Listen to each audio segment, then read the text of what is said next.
Party છે। આવી પાર્ટીની આપણે જરૂર છે।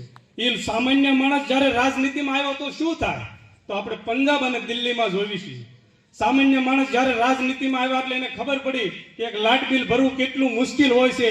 એને એવો એક યોજના બનાવી કે 200 યુનિટ વીજળી તમામ ઘરમાં, જેને 200 યુનિટ વીજળી આવતી હોય, જેમ કે આપણે અહીંયા 2000, 2500, 3000 જેને બિલ આવે છે, તો એવા લોકોને બિલ નથી ભરવાનું, એનું વીજળી બિલ ઝીરો કરી એના ખિસ્સામાં 2500 થી 3000 ની બચત જો કોઈ કરી હોય તો એ આમ આદમી પાર્ટી અને અરવિંદ કેજરીવાલે કરી છે।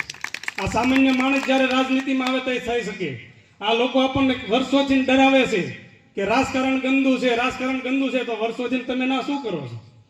તમારા દીકરાઓને તમે રાજકારણમાં હુકમ લઈ જાઓ છો? એ માટે જ તે આપણે ગુજરાત આમ આદમી પાર્ટીએ નારો આપ્યો, ના બેટાનું નહીં બાપનું, આ ગુજરાત છે આપનું। એ માટે આમ આદમી પાર્ટી આ નારા સાથે ગુજરાતમાં આગળ વધી રહી છે। રાજનીતિ અને રાજકારણ ગંદુ નથી, અને જો રાજકારણ ગંદુ હોય તો એને સાફ કરવાની પણ આપણી જવાબદારી છે।